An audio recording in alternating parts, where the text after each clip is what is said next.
perdón. Aquí hay una frase que encontré ayer y siento que aplica todo esto, ¿no? El perdón no cambia el pasado. No puedo cambiar el pasado, por eso perdón, el pasado no lo cambia, pero sí cambia mi percepción hacia el futuro. Esa es la importancia del perdón, que hace que yo viva mejor más adelante. Pero antes de empezar con el tema, permítame decirle unas cositas, dos cositas. Una, también aprendí estos días viendo en Discovery como que si uno se llega a varar en el carro, le echa la yema del huevo, la clara del huevo, cuando se le daña el radiador a uno, y con esa vaina en mano se le quita la juguita al radiador. Y también le escuché a otra persona que las X, las letras, tienen mucho que ver con la obesidad. Así que tiene que ver con la obesidad, claro. No es lo mismo cuando yo compro una camisa talla L que una XXL. Entonces, ¿esto qué tiene que ver con el tema? Cuando uno, ¿qué les compartí como de la primera experiencia? ¿Sí? Puede ser una cuestión como aislada, y eso ¿qué tiene que ver con esto, hermano? Ahorita aparentemente no tiene ningún sentido. Pero si de pronto algún día llego a irme en mi carro, de pronto llego y se me daña el radiador, digo, oiga, ¿verdad que ese man dijo que se le echaba la clara del huevo, tapa las fugas del radiador? Eso empieza a tener sentido cuando hay la situación para aplicarla. Y lo de las X, se da cuenta que cuando la información es fragmentada, no se logra tener todo el sentido hasta cuando la información es total. Entonces, cuando yo tengo una información fragmentada, aislada o incompleta, no tengo realmente todas las opciones para hacer una cosa. Con el perdón sucede lo mismo.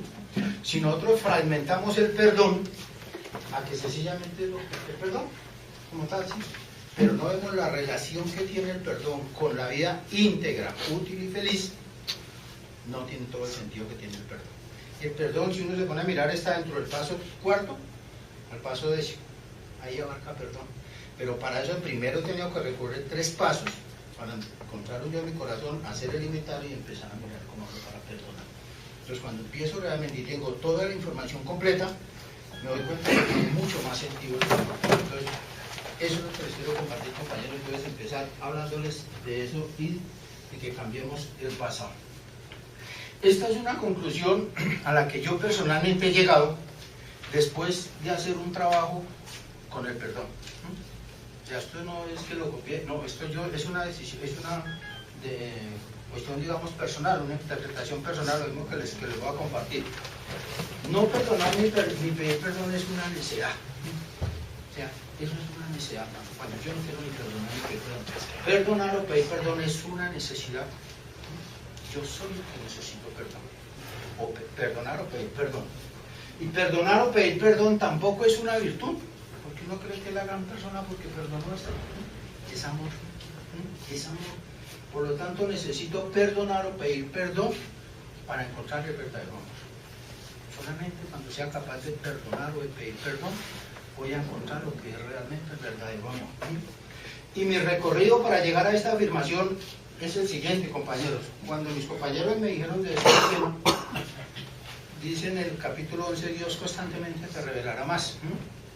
Vean, me empezaron a llegar unas ideas y yo me di cuenta, yo he recorrido todo este camino, ¿sí?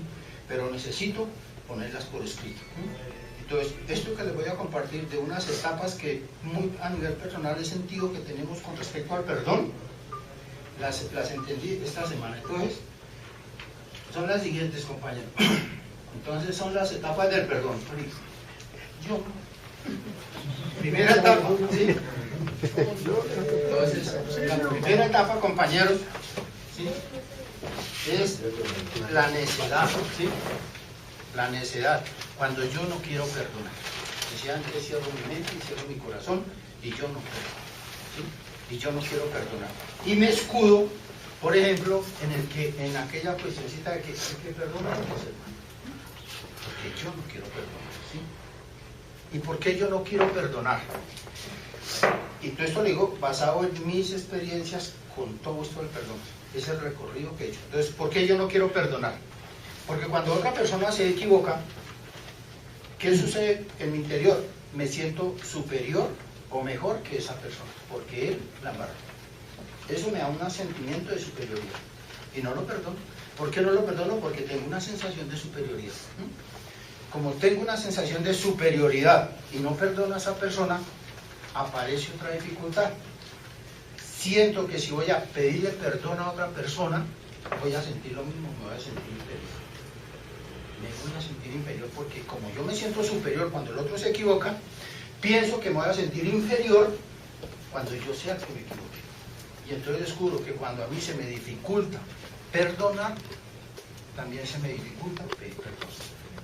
Cuando se me facilita perdonar, también se me facilita pedir perdón. Entonces, sí, indudablemente eso tiene que nacer a mí. Entonces, yo me aferro al error de la otra persona por la sensación de superioridad que me da a esto, ¿sí? Entonces, porque eso me hace sentir indudablemente mucho mejor, entre comillas, que la otra persona. Entonces, la primera etapa es la necesidad, yo no quiero perdonar ni nada. Después, y el abreviado, el POP es perdonar o pedir perdón porque quiero que lo veamos relacionados. Porque uno de pronto se ha dado, es salirnos de ese papel de víctimas que uno ha tenido toda la vida, de que es que me hicieron, me dijeron, me dicen, ¿usted qué hizo? Nada, yo nunca hago nada, siempre lo que hacen son las demás personas. Entonces, es completo, es perdonar o pedir perdón. Entonces, después de que ya pasó esa etapa de necesidad que digo que no quiero perdonar, de pronto puede que empiece a perdonar, pero lo siento como una humillación. Me siento como humillado, como que, es que me toca perdonar a este man, hermano, o me toca pedir perdón. Y puede que perdone o pida perdón, pero condicionado. Listo, yo le voy a perdonar, pero la próxima vez no será perdón. O yo le pido perdón, ¿sí? Pero es porque tal cosa, ¿sí? O yo le pido perdón, pero recuerde que es que te acuerdas de eso. Entonces, puede que pida perdón, pero lo condiciono, ¿sí? Pongo condiciones para pedir ese perdón. La tercera etapa es la debilidad. Siento el pedir perdón o el perdonar como que he sido muy débil, hermano. No, yo lo perdoné, pues que no se me cogió, fue pendejo, fue pucha, me puse a perdonar esa vaina así.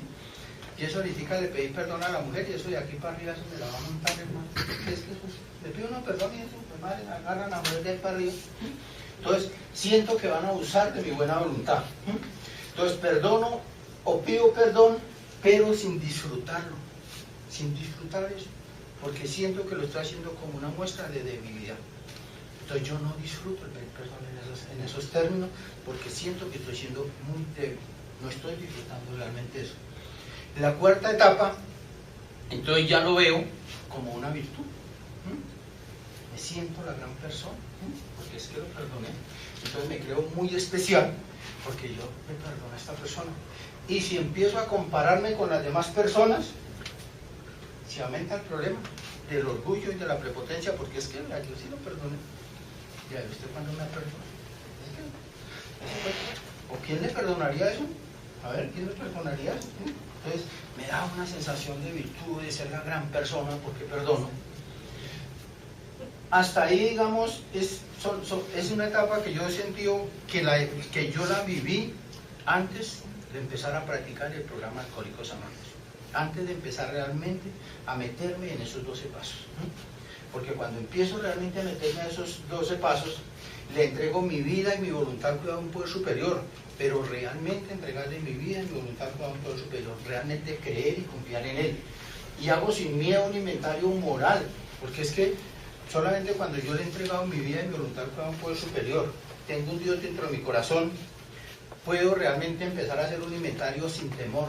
Porque ya el inventario no es para amargarme, el inventario es para aprender de esos errores, entregarle toda mi vida a ese poder superior y empezar realmente a mejorar. Entonces, solo cuando hago sin miedo un inventario moral, me dispongo y empiezo a vivir mi vida de una manera espiritual, que es lo que me pide el programa, que realmente viva la vida de una manera espiritual, es cuando el proceso entonces continúa. Y el proceso continúa entonces de la siguiente manera. La quinta etapa entonces es un deber. Ya lo hago porque siento que es un deber. ¿Sí? Entonces yo no debo perdonar porque es que Dios me dice que en el Padre Nuestro, ¿sí? lo que debo de perdonar. Entonces en el Padre Nuestro es lo único que Dios me pide a mí que haga. Cuando uno mira el Padre Nuestro dice, perdona nuestras ofensas como nosotros perdonamos a los que nos ofenden. O sea, lo único que Dios me pide a mí que haga en el Padre Nuestro, de resto es todo me lo da él a mí, pero lo único que él a mí me pide que haga es que perdone las ofensas. Y no le hemos puesto mucho cuidadito a la palabra ¿cómo? Como nosotros perdonamos a los que nos ofenden. Entonces la pregunta es ¿cómo perdono yo?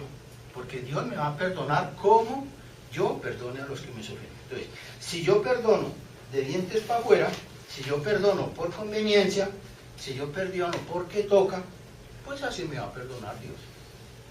Porque yo le dije, perdona mis ofensas como nosotros perdonamos a los que nos ofenden. Ah, ¿usted perdonó así? Ah, bueno, yo lo perdono así. Cuando yo perdone realmente de corazón y empiece a tener ese valor y darle ese valor al otro ser humano, realmente voy a sentir que Él también me va a perdonar, realmente de corazón. Porque Él me va a perdonar, pero también como yo perdono. Y al sentirlo como un deber, no lo disfruto plenamente todavía, porque siento que es un deber. Pues como es un deber, es como cuando yo me voy a trabajar, y pues que me toca trabajar porque es que para eso es que me pagan, hermano, ¿sí? No disfruto realmente el trabajo, ¿sí? Yo no disfruto porque siento que es un deber. Y fuera de eso, si sigo creyendo que yo debo de perdonar o de pedir perdón porque Dios me va a recompensar allá en el otro mundo, en la otra vida, el estar esperando recompensas me impide ver los beneficios. Como estoy esperando la recompensa por portarme tan bien y por ser tan buena persona, no veo los beneficios, no veo que el que descansa soy yo, no veo que el que tiene paz interior soy yo, ¿no? Yo no veo eso por estar esperando recompensa. Entonces, sigo fortaleciendo mi vida espiritual, pero ya estoy en el camino, entonces continúo mi trabajo en los pasos, sigo fortaleciendo mi vida espiritual y llego a la sexta etapa, cuando entiendo que es una necesidad. Yo soy el que necesito perdonar, no las demás personas, yo soy el que necesito perdonar. Entonces, pido perdón por mi bienestar, ¿sí? Y entiendo que perdonar o pedir perdón, dice Bill, son dos corrientes del mismo río, y el río se llama felicidad. Si yo realmente quiero ser feliz, necesito perdonar o necesito pedir perdón. Las dos son corrientes del mismo río, pero yo soy el que lo necesito, ¿sí? Y que el mayor perjudicado o beneficiado de hacerlo o de no hacerlo, voy a ser yo. Si yo perdono, yo voy a ser el beneficiado, no las demás personas. Si no perdono, pues yo voy a ser el perjudicado, no las demás personas. Entonces, cuando entiendo que los demás pueden vivir sin mi perdón o sin que los perdonen, pero yo veo muy mal cuando no lo hago. Por ejemplo, ¿cuántas veces a uno le ha pasado que de pronto van a pedir disculpas a una persona? Ay, hermano, yo estoy tan apenado con la persona, ¿qué pasó? No, es que le dije una mano, yo creo que se sintió mal, y estoy un día, 2 días, 3 días, hasta que al fin no aguanto más y voy y le pido perdón. Digo, oye, hermano, qué pena con usted, fue que ayer le dije tal cosa y me da pena de haberlo hecho sentir tan mal. ¿De qué? Y usted me dijo, realmente no me acuerdo, hermano, no me encuentro así. Esa persona no estaba sufriendo, esa persona no descansa, el que descansa soy yo. Me doy cuenta que es que cuando yo pido perdón, el que descanso soy yo, no son las demás personas, ¿sí? O cuando me piden perdón y no lo otorgo, entonces alguien me pide perdón a mi hermano. Hermano, discúlpeme que me quiero. Ay, hermano, ¿sabe qué? Tenemos esa vaina así, esto no pedir perdón y ¿sí? Y yo no soy capaz de otorgar ese perdón con el mismo cuentigo de que perdona a Dios. Sí, hermano, pero es que me están pidiendo perdón a mí. Y es una cuestión más de arrogancia que de humildad decir que es que perdona a Dios. No, porque me están diciendo a mí como ser humano, hermano, usted se equivocó, te quiero pedir perdón, hermano. ¿Sí? Pero si yo no le perdono a esa persona, también voy a darme cuenta que el mayor beneficiado o perjudicado voy a ser yo. ¿Por qué? Porque la otra persona ya descargó. Ya descargó, hermano. Listo, yo ya era lo que le quería pedir perdón, hermano. Realmente de corazón, incluso si usted no me quiere perdonar, listo, hermano. En el paso 9 dice, vamos a barrer del lado de nuestra calle. Es lo que podemos hacer. Si el otro no perdona, listo, hermano, ya el problema es del otro. Pero por eso, cuando la persona me pide perdón, yo tengo que tener esa capacidad de pedir perdón. Porque si no, yo voy a seguir cargando con el problema. El otro ya me lo descargó. Y ahora el que echa el problema soy yo. Porque ya después, cuando me acueste por la noche, me va a empezar el remordimiento. Me fue la mano, porque no dije que sí, hermano. Pero entonces me vuelve el remordimiento, pero aparece el orgullo para justificarme y para decir, no, pues que mala cagó, hermano. No, pues es que me voy a poner a perdonar. Y empieza una lucha interior porque uno no ha realmente descubierto lo que es realmente perdonar o pedir perdón.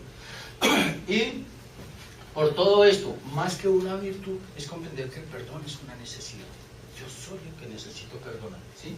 Y cuando realmente sigo progresando en mi vida espiritual, entiendo que el verdadero perdón es cuando realmente lo hago por amor, tanto por amor para mí como por amor a las demás personas, ¿sí? Y descubro, como dijo el apóstol Pablo, ese amor que todo lo perdona, que todo lo cree, que todo lo espera, ¿sí?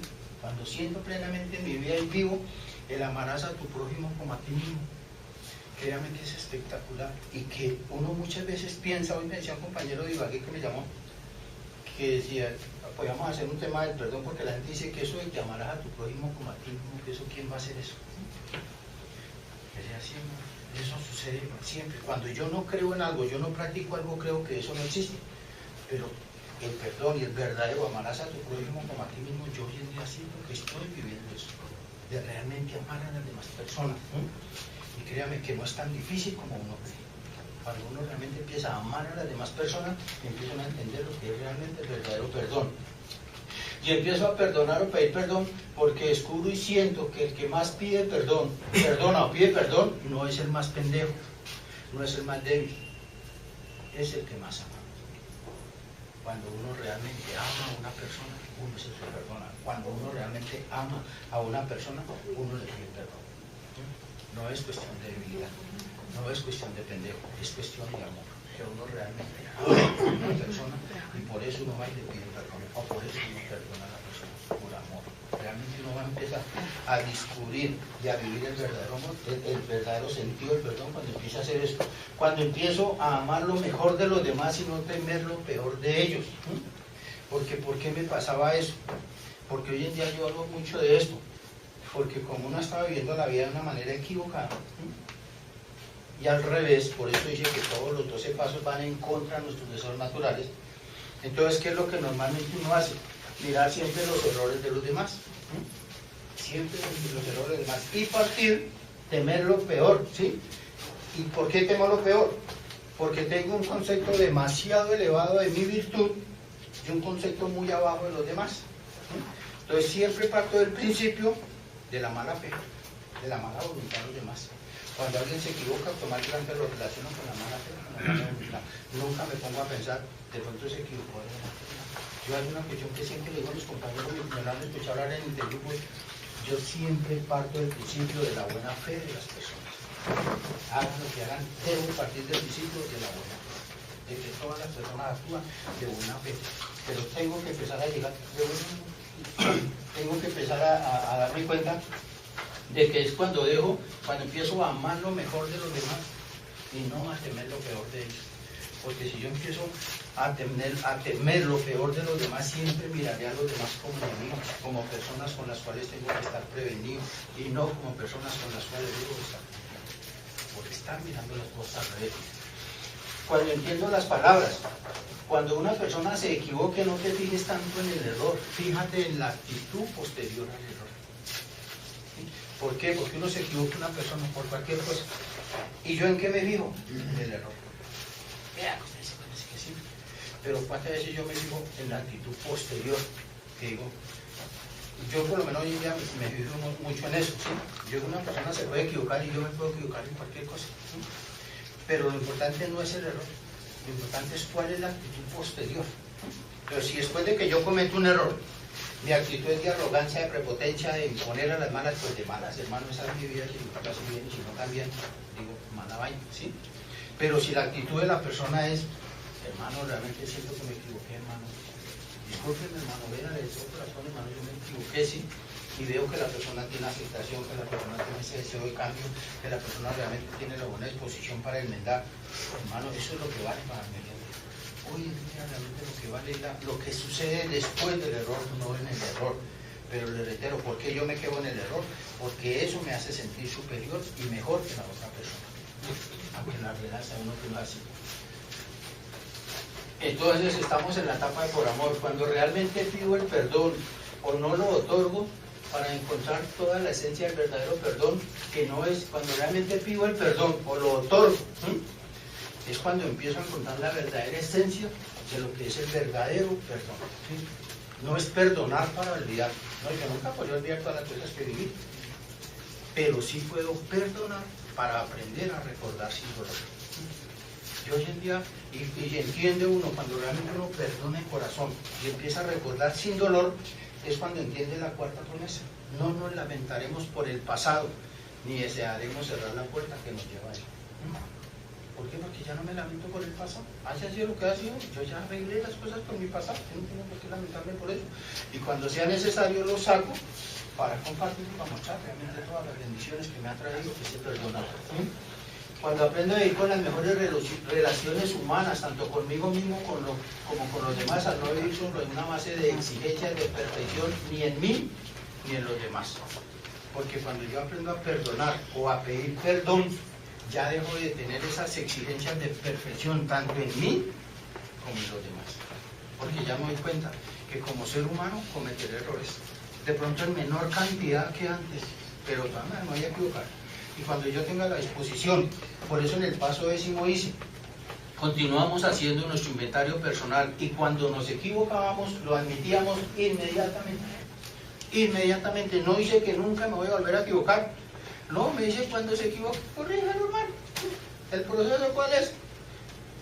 Reconozca, corrija y siga. Se equivocó, listo, hermano, reconozca que se equivocó, corrija su comportamiento y siga, hermano. Entonces, cuando yo aprendo a tener esas relaciones humanas conmigo mismo, me queda fácil tenerlas con los demás. Me queda fácil no hacerles exigencias de perfección a los demás. Pero uno normalmente, ¿por qué uno vive mal y por qué uno no supera eso? Porque normalmente, como lo decía Bill, estamos viviendo al revés. Entonces es la exigencia en los demás y la complacencia en mí. Entonces le pongo a los demás unas cargas, como decía Jesús, tan pesadas que yo ni siquiera con un dedo las quiero cargar, pero sí le quiero poner a los otros unas cargas así como más. Entonces cuando yo aprenda realmente de que no debo poner esas cargas a las demás personas y de que debo tener esa tolerancia tanto con ellos como conmigo mismo, indudablemente la vida empieza a funcionar mucho más mejor. Pero también darme cuenta que esa cuestión de perdonar o de pedir perdón y de reconocer que yo me voy a equivocar no puede ser un camino para que yo empiece a vivir en la mediocridad, en la falta de exigencia y en el conformarme con el que yo soy un ser humano, cualquiera la embarra. No, tengo que esforzarme indudablemente por mejorar, por encontrar la mejor calidad de vida. Cuando estoy dispuesto, entonces se aumenta la tolerancia y el amor. En el capítulo, en acción dice, el amor y la tolerancia para con los demás son nuestro código. Después de haber recorrido los 9 pasos, entonces ya llegamos al punto del 10º paso, dice, el amor y la tolerancia para con los demás son nuestro código. Cuando realmente yo estoy perdonando de corazón y con amor a otra persona, voy a encontrar eso, de que empiezo a tener la verdadera tolerancia con las demás personas, ¿sí? El amor hacia los demás, empiezo realmente a querer a las demás personas. Cuando estoy dispuesto a perdonar, cuando la culpa es de los demás, y a pedir perdón y corregir cuando la culpa es mía. Vea, yo hoy en día, por lo menos a nivel familia, yo hoy en día, todos los días en mi oración, eso le pido a mi poder superior. Digo, Dios mío, ayúdeme a perdonar cuando ellos se equivoquen. Y a pedir perdón y corregir cuando sea yo el que esté equivocado. Porque yo se lo he dicho a mis hijos, yo no quiero vivir en una familia en la cual se ha prohibido equivocarse. No, yo quiero vivir en una familia en la cual nos podamos equivocar, pero que cada vez que nos equivocamos, tengamos la capacidad para decir, discúlpeme, me equivoqué. Pero yo no voy a decirle a mi hijo, ni mi hijo va a aprender a pedir perdón, si él a mí nunca me ve pedirle perdón cuando me equivoco. Soy el papá no se equivoca, o si se equivoca, pues de mala porque soy su papá. Y después digo que aprenda a pedir perdón, sí, que aprenda a corregir los errores, cuando yo no tengo la capacidad para hacer eso. Hay una cosa que yo hoy en día, todos los días le digo a mi hijo también es, hermano, el peor problema de cometer errores no es cometer errores.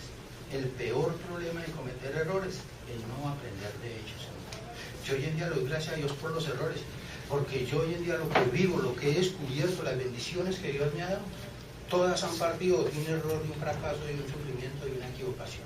Ninguna bendición que tengo hoy en día ha llegado en la abundancia, en la prosperidad, en ninguna. Entonces, es empezar a mirar esa cuestión. Entonces, debo de perdonar y corregir cuando la culpa es mía, reconocer, sí, me equivoqué, realmente me equivoqué y pido perdón. ¿Sí? En estos días me pasó, por ejemplo, con mi hijo. Le regaló un coche al hijo que estaba con un nieto, con el niño, con un nieto. Entonces yo dije, voy a mirar cómo es que lo arman para cuando toque desarmarlo, pues a ver cómo es la desarmada. Las partes de arriba van con unos pinecitos y las partes de abajo van a presión. Entonces cuando se fueron, yo me puse a desbaratar y no me salía la partecita que era presión y dije, pero es que ahí lleva unos taches. Le dije, mamita, que eso no lleva taches, ahí lleva eso va a presión. Que no, que eso lleva taches, pues entonces es intercomis. Dije, no, entonces hágale usted, y me fui a la otra vez. Ella se engallaba ya como 10 minutos con la mujer, entonces me volví y dije, ¿sí ven? ¿Sí ven? Pues que usted como no hace caso, que esa cameja casi es bien terca, ahora es fácil. ¿Y qué hizo la niña? Se fue para la pieza. Después le conté a mi esposa y me dijo, no, pues ella está brava. Pero pues que usted la trató mal. Sí, claro, esa noche me acosté y dije, sí, claro, yo la ando a ver. Entonces dije, no, y se levanta a las 4:30 a ir a trabajar. Entonces dije, no, yo toca a mediodía por ahí llamar. Y voy a esperar a mediodía, la llamo. Y entonces, pero estaba dispuesto. A mediodía la llamé. Le dije, mamita, te quiero pedir perdón, porque realmente yo siento que te hice sentir mal. Me dijo, sí, calceticos. Me dice, calcetes, no sé por qué. Me dice, sí, calceticos, pero es que tú me trataste muy mal, que no sé qué. Le dije, sí, mamita, por eso es que te quiero pedir perdón. Yo sé que me equivoqué.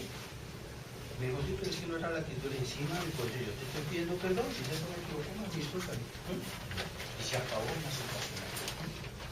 Se acabó la situación. Y yo a esa hija, hoy en día le puedo decir, cuando ella se equivoca, hermano, pida perdón, cuando ella no tiene nada, pero porque ve el ejemplo. Pero si no me ve a mí nunca pedirle perdón, ¿cómo le digo? No aprenda perdón. Hasta cuando no me, en el paso quinto dice, hasta cuando no me senté a hablar francamente de perdonar o pedir perdón, mi disposición a cambiar era totalmente teórica. O sea, nos podemos quedar ahí en solo la teoría.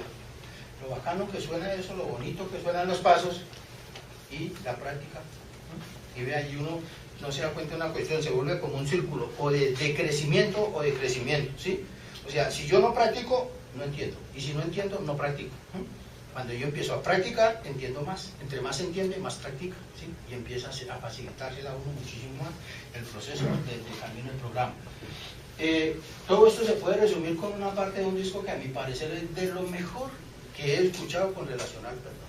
Para mí, y creo que todos lo hemos oído, pero de pronto pocos lo hemos escuchado.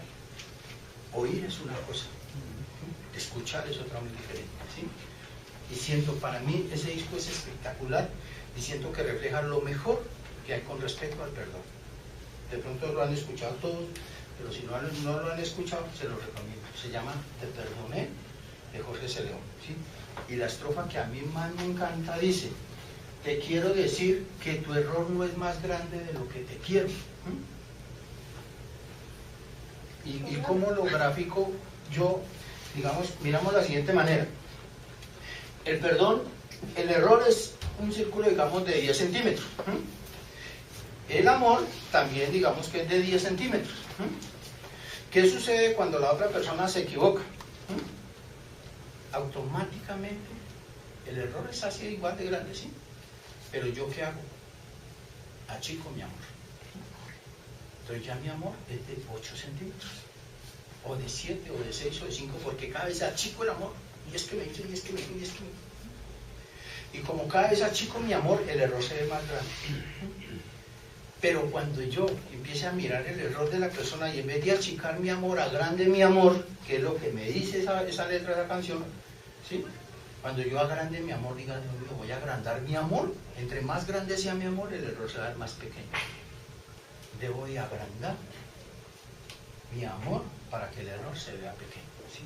Por eso me parece tan espectacular ese disco, ¿sí? Que te perdone, ya te perdoné, porque es que el perdón nace del corazón. Ya cuando la acción física es otra cosa, pero cuando ya uno realmente perdona, de corazón ha perdonado y realmente uno empieza a disfrutar eso.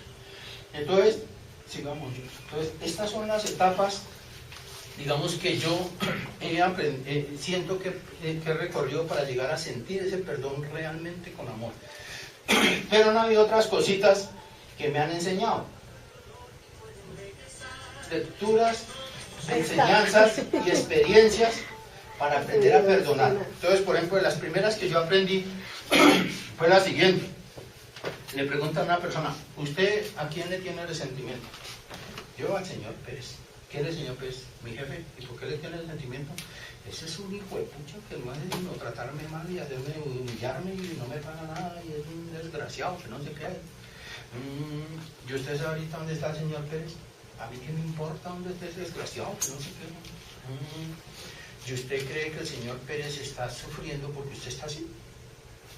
¿Qué tal que el señor Pérez esté allá en una cena con la familia, muy agradable, en una reunión familiar o un compromiso social, disfrutando la vida, y usted aquí todo amargado? ¿Quién está sufriendo? Yo. El resentimiento me hace daño es a mí, hermano, no a las demás personas. La del inquilinato mental, se lo habrán escuchado mucho a mi compañero Jaime. Entonces dice, si usted tuviera una casa grande, usted llevaría a vivir a esa casa a la persona que a usted lo violó. No, ¿cómo se le ocurre, hermano? ¿Qué tal? Si usted tuviera una casa grande, ¿usted llevaría a vivir a esa casa a la persona que a usted lo engañó? No, llevaría a vivir por ahí, ¿no? Si usted tuviera una casa grande, ¿usted llevaría a vivir a esa casa a la persona que a usted lo engañó? ¿Que lo robó? No, ¿cómo se le ocurre? Bueno, si usted no lo llevaría a vivir a esa casa, ¿por qué lo lleva a vivir a su mente? Desocupe ese inquilinato mental de cosas, personas y situaciones que le son molestas y empiece a llevar a su mente cosas, personas y situaciones que le sean agradables. Pero mientras yo no desocupe ese inquilinato mental y siga cargando con esas personas ahí, hay una experiencia, una historia de cuenta de un monje que ellos no podían tocar a las mujeres, pobres monjes. Entonces pasaban un puente, fueron a pasar un puente y había una señora con una pierna rota. Entonces el monje dijo, no, pero ¿cómo la vamos a dar acá? Yo la voy a cargar, ¿sí? Y el monje la cargó y la pasó al otro lado del puente y siguieron caminando. Y empieza el otro, hermano, ¿usted para qué se puso a cargar esa mujer? Nosotros no podemos tocar mujeres. Pero hermano, tenían pie roto. Sí, hermano, pero es que mira, nosotros decimos que no hemos de tocar las mujeres. Hermano, pero no hay que tocar. Hermano, pero vea. Para que aquí le dice el monje, ¿sabe qué, hermano? Vea, yo hace dos horas que dejé descargar a esa mujer allá, hermano. Descárguela usted. Porque seguimos cargando con eso. Y el programa de Alcohólicos Anónimos nos da la oportunidad de descargar eso. En el paso quinto nos dice, el programa es la oportunidad para descargar todas esas cosas. Pero uno no descarga, ¿por qué? Porque no confía en los compañeros. Porque sigue existiendo esa sensación de superioridad. ¿De qué es que allá no hay gente de confianza? No, es que allá no, yo no la tengo. Seguimos sintiéndonos mejor que los demás y eso no hace que confiemos ni nos veamos igual como las demás personas, ¿sí? Es los dos cachorros. Leí una vez una historia, me pareció espectacular. Hay un sabio indio hablando con el nieto. Y entonces el sabio indio le dice al nieto, le dice, mijo, quiero que tengas presente en esta vida que dentro de ti y dentro de mí existen dos cachorros. Uno es bueno y el otro es malo. Y le dice el nieto, abuelito, ¿y cuál de los dos gana? Le dice, mijo, siempre va a ganar el que tú alimentes. Si tú alimentas el bueno, ese va a ganar. Si tú alimentas el malo, ese va a ganar. Pero cuando el sabio indio dijo, dos cachorros, uno bueno y uno malo, pudo haber sido más específico. Pudo haber dicho, dentro de mí existen dos cachorros. Uno es el resentimiento, el otro es el perdón. ¿Cuál va a ganar? El que yo alimente. Yo puedo tener una discusión con una persona y servirme justificación para alimentar el resentimiento. Sí, pues, pero es que me las pagas que sí. O puedo decir, ¿cuánto te equivoco? ¿Dónde está, hermano? Todas las cosas que hemos compartido, hermano, y dañarla por un momentito de rabonadas. Es lo que yo alimente, lo que me va a ganar. Es mi poder y es mi decisión qué es lo que voy a alimentar. ¿Voy a alimentar el resentimiento o voy a alimentar el perdón? ¿Por qué estamos viviendo mal también?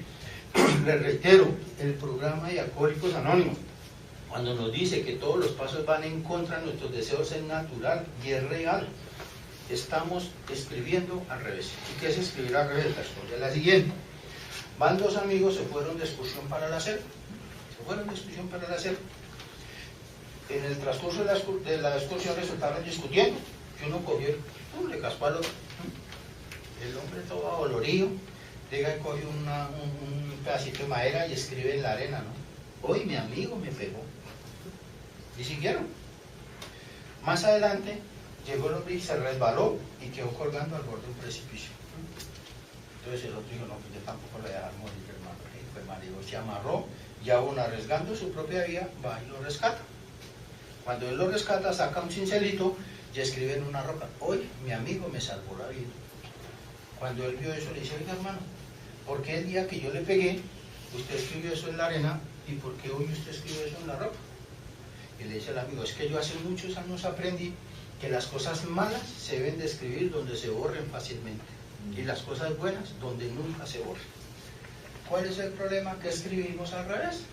Las cosas malas donde nunca se borren, porque es que me las pagan, ay hermano, el pan se guarda para cuando haya chocolate, no me las hacen, ¿no? Y las cosas buenas, sí me salvó la vida, ¿y qué? Ya. Porque no hemos aprendido realmente a escribir al derecho, ¿sí? Y no hemos hecho, y entonces como no escribimos al derecho, también seguimos en lo mismo, ver el error en los demás y la virtud en mí. Siempre estaré mirando el error en las demás personas, ¿sí? Siempre el que se equivoca, yo le digo a mi esposa, a mis hijos, yo he llegado a la conclusión de que en esta vida no hay sino una sola persona equivocada, no hay sino una sola persona que comete errores, hermano, no hay sino una sola persona que casi unas embarradas tremendas, hermano, la otra persona, siempre la otra persona. Yo me pongo a hablar con cualquier persona y siempre el error es de la otra persona, pero hoy hablo con la otra y el error es de la otra, ¿sí? Y leía una cosita en estos días que decía que el lobo feroz seguirá siendo malvado si solamente escuchamos la versión de Caperucita. Nunca hemos escuchado la versión del lobo. El lobo, ¿por qué se comió a la abuelita cuando estaba con hambre? Entonces no escuchamos sino la versión de una persona. Entonces si nuestro hijo llega llorando porque la mujer lo dejó que no sé qué, es que esa mujer es una desgraciada, hermano, que no sé. Y si viene nuestra hija, ese marido que usted le consiguió, siempre vamos a mirar solamente la versión de Caperucita y eso no nos va a dar una visión real y completa. ¿A quiénes debo perdonar y cuándo? Por ejemplo, hay momentos en el paso noveno dice que hay situaciones en las cuales debemos de medir cuándo vamos a pedir perdón. Por ejemplo, hay perdones que yo debo pedir inmediatamente. ¿Cuándo debo pedir ese perdón inmediatamente? De pronto yo voy a una cafetería, la persona va, me atiende, me prepara el café, de pronto se equivocó y me regó el café en el pantalón. De pronto, se cuenta que vea, para eso estoy pagando. Pero después digo, yo debo pedirle perdón inmediatamente a esa persona. Si le sabe que el Señor está pronto, discúlpeme si la hice sentir mal, pido ese perdón inmediato. Hay momentos en que puedo esperar un momentico, lo que hice con mi hija fue eso, esperar un momento al final del día, un momento oportuno para pedir ese perdón. Hay personas a las cuales debo pedir, digamos, en una fecha especial o en un momento especial, no vienen todos los días, pero digo, bueno, yo voy a estar dispuesto y cuando llegue esa persona le voy a pedir ese perdón. Y aprendí una, el año pasado, que siento que fue la primera bendición que Dios me regaló. El 1 de enero estaba viendo una película y entonces había un niño quemando unas cosas en una hoguera y llega el tío estaba con el tío ahí, con un señor, al ratico llega el tío, le agradece al señor, parece que había un incendio o algo así, y se lleva al niño, le agradece al señor y se lleva al niño para la casa.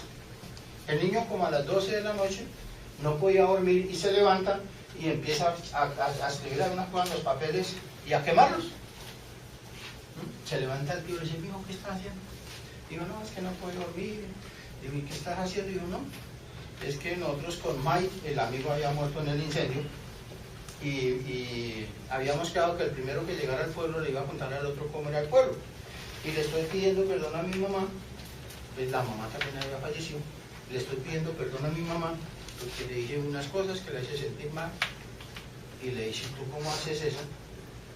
Dijo, le estoy escribiendo unas cartas de humo. Me pareció tan espiritual el término, ¿sí? Unas cartas de humo, ¿sí? Si yo todavía siento que le fallé a una persona que ya falleció, todavía le puedo pedir perdón. Escribir una carta de uno, ¿sí? Siento que es muy espiritual escribir, si yo quiero pedirle perdón por esto, y que me pareció espectacular el término. Entonces sí podemos pedir perdón. Y si debemos de pedir perdón, si queremos realmente mejorar nuestra vida. Hemos vivido al revés también por esta cuestión. Hemos nacido en la creencia de que cometer errores es malo y merece castigo. Entonces, ¿qué sucede cuando yo vivo con la creencia de que cometer errores es malo y merece un castigo? Pues cada vez que yo me equivoque, ¿yo qué hago? Miento, justifico, le echo la culpa a los demás, porque sé que me van a castigar, hermano. Sé que me van a dar en la mula, ¿sí? Nunca hemos aprendido de los errores. Como yo no he aprendido de los errores, pues ¿qué le transmito a mis hijos? Eso. Que cometer errores es malo. Yo hoy en día digo a mis hijos, les reitero, que lo malo no es cometer errores, es no aprender de ellos. Yo digo, yo porque hoy en día insisto mucho en eso, yo porque estoy acá y porque he podido comprender tantas cosas de esto, por mis errores. No es por mis virtudes, es por mis errores. Porque he aprendido de los errores, ¿sí? Y entonces sí creo también que hacer lo bueno merece premios. Entonces nunca descubro la alegría de servir sin esperar nada, porque siempre estoy esperando un premio, una recompensa que me... Y el estar esperando la recompensa me impide ver los beneficios de servir sin esperar absolutamente nada. Algunas veces con el perdón también sucede lo mismo. Algunas veces debo de pedir perdón. Pero ¿qué sucede cuando cojo la costumbre de pida perdón y siga embarrando? Pida perdón y siga embarrando. Pida perdón y siga embarrando. Tiene que llegar un momento en el cual yo dije, yo no voy a pedir más perdón, me lo voy a ganar. Porque con el perdón sucede lo mismo que con las oportunidades, ¿no? Entonces una se la pasa pidiendo oportunidades. Vea, mi amor, dame la oportunidad. La persona me da la oportunidad, pues como el objetivo mío era conquistarla, pues ya me dio la oportunidad, pues ya no cambio, porque ya la conseguí. Cuando yo aprendí eso, dije, no, yo no voy a pedir perdón, yo no voy a pedir una oportunidad, me la voy a ganar. Voy a cambiar para ganarme la oportunidad, no que me den una oportunidad para cambiar. No, voy a cambiar para ganarme la oportunidad. Puede que se demore más, pero créanme, es mucho más efectivo y es mucho más satisfactorio. Ponerme en el lugar de la otra persona. ¿Por qué uno ve tan duros los errores de los demás? Porque uno nunca se pone en el lugar de la otra persona. ¿Será que algunas, por ejemplo, si yo voy tarde, algunas me pasó, iba para Chía y me habían invitado a un tema ya a las 7 de la noche, iban como a las 6:30 y preciso cogí un bus de esos grandototes y vacío. Y el man despacito ahí parando el viaje. Yo decía, no, y ahora... Pero me puse a pensar un momentico y dije, bueno, si yo fuera el conductor del bus, ¿yo qué haría? Uy, es que Fernando va a ir a pan, hermano, toca apurar de aquí para allá. O el que dice, no, hermano, yo estoy parando mi viaje, yo qué culpa es mi trabajo. Yo eso es que vivo a recoger pasajeros, hermano, si ustedes van de afán, qué culpa, pero yo era de ritmo humano, ¿sí? Ponerme en el lugar de la otra persona, ¿sí? Si yo fuera, por ejemplo, si yo fuera mi hijo, ¿yo qué haría? En vez de mirar, es que usted tiene que hacer eso, por eso, esto. Alguna vez le decía a mi esposa, porque es que era con ese cuentico que uno tiene de familia, de que es que le digo esto para que usted no sufra, para que no cometa los errores que yo cometí, para que no... Entonces le decía a mi esposa, imagínese que nosotros tenemos 50 años de vida, Joanita tiene 18, nosotros pretendemos que Joana a los 18 vea las cosas con la madurez, con la experiencia, con la seguridad que nosotros la vemos a nosotros a los 50. No es Joanita a los 18 la que tiene que ponerse en el lugar de nosotros a los 50, somos nosotros a los 50 los que tenemos que ponernos en el lugar de ella a los 18. ¿Qué hacíamos nosotros a los 18? Ponerme en el lugar de la otra persona ayuda enormemente para eso. El estar esperando recompensa me impide los beneficios. Y la vida sería más fácil si en lugar de levantar tantas paredes, construyéramos más puentes. ¿Qué levantar paredes? Yo tengo un conflicto con la esposa, con esto, y al mismo el orgullo me hace levantar una pared. Pues yo no le hablo, pues mira el que hace, hermanas. Él lo embarra, ¿ven? ¿Sí? Y el otro la misma. No, pues que tengo que estarle rogando todas las veces. Porque yo fue pendejo, que no sé qué, levante paredes y levante paredes, ¿sí? Eso lo hace el orgullo. Cuando aprendo a tener la suficiente humildad, me doy cuenta que en vez de levantar tantas paredes, voy a construir un puente para llegar a mi esposa. Voy a construir un puente para llegar a la otra persona. Y la vida es mucho más fácil cuando en vez de levantar tantas paredes, empiezo a construir puentes hacia las demás personas. Vea, yo esta que la aprendí en el foro de servicios, precisamente, compañeros. No les quita. Con los errores sucede lo mismo que con los ronquidos. Solo lo molestan los de los demás. Porque es que son los demás los que roncan. Yo nunca ronco. Y fuera de eso, hermano, que parece que la ley de la teoría de la relatividad de Einstein como que funciona ahí también, ¿no? Porque como que el que más ronca es al que primero le coge el sueño.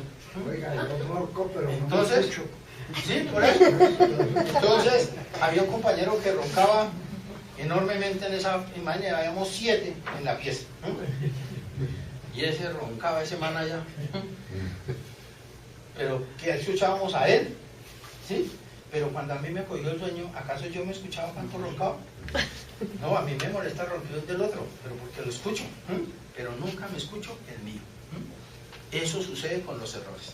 Siempre le veo los de los demás, pero nunca veo el mío.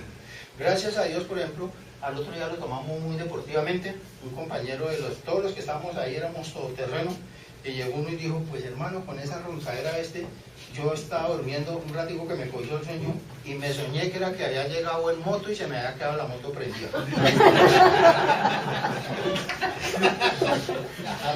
Y el otro llegó y dijo, hermano, si yo que soy sordo me trasnochó. Imagínense. Pero créanme, compañeros, eso no sucede lo mismo que con los errores. Y cuando realmente empieza a perdonar a las personas o a pedir perdón, voy a comprender lo que me dice el paso séptimo. El paso séptimo me dice, donde antiguamente la humildad había significado el pan amargo para reconocer los errores, hoy en día empieza a significar el nutritivo alimento que nos devuelve la serenidad. Para mí hoy en día pedir perdón no es un pan amargo. Para mí hoy en día pedir perdón cuando me equivoco es decir, la embarré, debo de ir a pedir disculpas. Ya no es ese pan amargo, ¿sí? Sé que es ese nutritivo alimento que me va a devolver mi tranquilidad. Y entre más me demore para pedir perdón o para perdonar, más mal me voy a sentir. Por lo tanto, cuando ya aprendo la lección y sé que si yo pido el perdón o perdono inmediatamente el mayor beneficiario voy a ser yo, pues ya se le hace más fácil. Entonces, y digamos, todo esto es perdón con respecto a mis compañeros, a nosotros, pero cada cuánto le pido perdón a Dios. Porque a Dios, ¿por qué le voy a pedir perdón? Por esas cosas que de pronto no le hacen daño a ninguna otra persona, pero que en mi interior sé que la embarro. En mi interior sé que la estoy embarrando, ¿sí? Sucede como cuando la persona de pronto engaña a la esposa, supuestamente entre comillas engaña. ¿Por qué? Porque preciso ese día, lo digo porque me lo han contado varios compañeros. Me dicen, hermano, vamos y se está con una persona y llega uno a la casa, preciso ese día, hermano. La mujer le dio por hacer el plato más especial. Mi hijo se me bota a abrazarme, hermano, y yo no puedo mirar a los ojos a mi esposa. ¿A quién le está haciendo daño eso? A mí. Puede que ella nunca se dé cuenta, pero voy a saber que yo estoy viviendo mal.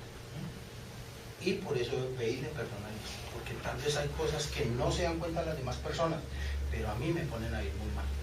Entonces, debo mejorar mi relación consciente con Dios, porque en el paso 11 dice, buscamos a través de las oraciones y la meditación mejorar nuestro contacto consciente con Dios.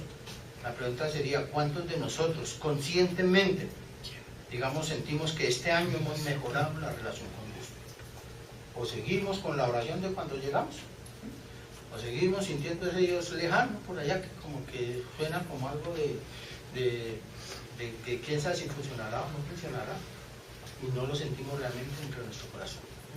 ¿Por qué? Porque es que el que se aleja, hay una parte que dice, si sientes a Dios lejano, pregúntate, ¿quién se alejó? ¿Será que se alejó él o será que me alejé yo? Lo más probable es que siempre sea yo el que me aleje de él. Cuando pido perdón o perdono, con amor lo podré disfrutar plenamente. Porque créanme, compañeros, aprende uno a disfrutar, que es el perdonar o ese pedir perdón. Empieza uno realmente a disfrutarlo, darse cuenta que no es ese pan amargo, que no es tan inalcanzable, sino que realmente uno se da cuenta que es una parte integral. Por eso les decía, cuando la información es fragmentada o aislada o incompleta, uno no tiene todas las nociones, la información. Pero cuando uno se da cuenta que perdonar o pedir perdón, ¿sí?, sencillamente son una parte de lo que nos ofrecen nuestros 12 pasos, la vida íntegra. ¿Sí? porque es que es para tener una vida íntegra. Si yo no perdono ni hago estas cosas, ¿cómo voy a tener esa vida íntegra? ¿Sí? Íntegra conmigo mismo, pero también integrar con las demás personas. Que aprenda a relacionarme realmente con las demás personas. A todo eso nos llevan nuestros 12 pasos. A todo eso nos llevan los 12 pasos. Y el mayor beneficiado del heredero o el perjudicado soy yo. Y yo no quiero perdonar, no perdone, hermano. Pero créanme, seguiré viviendo mal, hermano. Porque si yo quiero perdonar, hermano, empiece a perdonar al comienzo, de pronto a uno se le hace difícil, pero después le acoge el tiempo. ¿Por qué? Porque le escuché no sé qué a un compañero del grupo contaba la historia. Fue a visitar a la mamá, fue con la esposa. La mamá tiene un telar, entonces empezaron a hacer, la mamá estaba haciendo una ruanita, y toda la viejita haciendo la ruanita, sí, mi hijo, que no sé qué, ay, voy a mirar las gallinas, que no que va a mirar la gallina, y se regresa, sí, mi hijo, que es que no sé qué, echarle, pues, ay, voy a mirar la olla, que no que va a mirar la olla, y regresa, y hágale ahí. Entonces la esposa, llega en un momento que se levantó y dijo, venga, señora María, le ayudo, ¿sí? Y empezó a hacerla, se le enredó la lana en un momentico. Entonces, claro, cuando llegó la viejita toda penada, le dice, ay, señora María, qué pena con usted, es que esto parece fácil, pero esto siempre es difícil, ¿no? La respuesta a la viejita me pareció espectacular. Digo, ¿sabe qué, mija? Todo en esta vida es difícil, hasta cuando uno lo vuelva fácil. Todo. Dejar de ver es difícil, sí, hasta cuando uno lo vuelve fácil. Aprender a manejar es difícil, sí, hasta cuando uno lo vuelva fácil. Perdonar o pedir perdón es difícil, hasta cuando uno lo vuelva fácil. Entonces siempre está en mí el querer hacer eso. ¿Y por qué lo voy a hacer? Por mí. ¿Por qué no perdono, pido perdón? Porque a mí me parece que eso quién lo hace. Es que nadie lo hace, ¿sí? Hay una palabra que a mí me encanta, en una parte de la Biblia que me encanta de Jesús. Está hablando Jesús con Pedro, así como cuando hablamos con Jesús. Entonces estaba hablando Jesús con Pedro y le dice Pedro a Jesús, dice que mirando al discípulo que él amaba, ¿no? Estaba señalando allá, alguien no especifica quién, dice, mirando al discípulo que él amaba, le dice Pedro a Jesús, le dice, Señor, ¿y ese qué? La respuesta de Jesús también me parece espectacular, dice Jesús, si yo he decidido que él todavía siga con vosotros, ¿qué a ti? Sígueme tú. ¿Por qué me parece tan espectacular? Porque eso tiene aplicación todos los días, ¿sí? Ay, que es que hoy en día nadie quiere perdonar ni pedir perdón. ¿Y qué a ti, hermano? ¿Perdone usted? ¿Pide perdón usted? Que hoy en día los matrimonios no duran y que dure el suyo, hermano.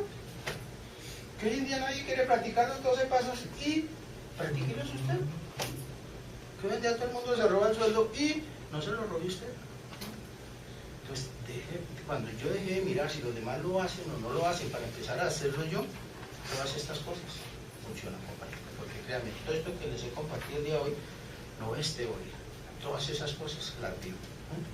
Y ojalá que las podamos vivir, compañeros, porque igualmente funcionan.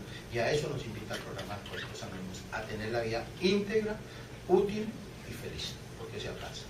Gracias, compañeros y compañeras. Felices 24 horas.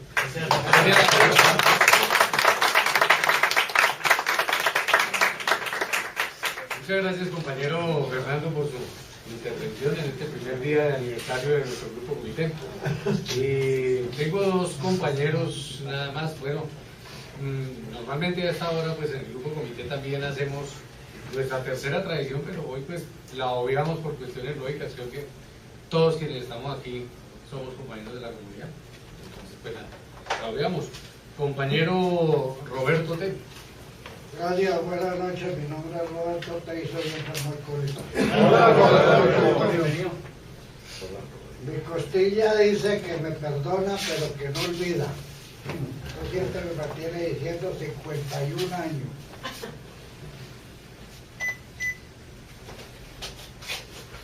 Gracias, compañero, por el tema. Esta para mí es la tercera vez que lo escucho.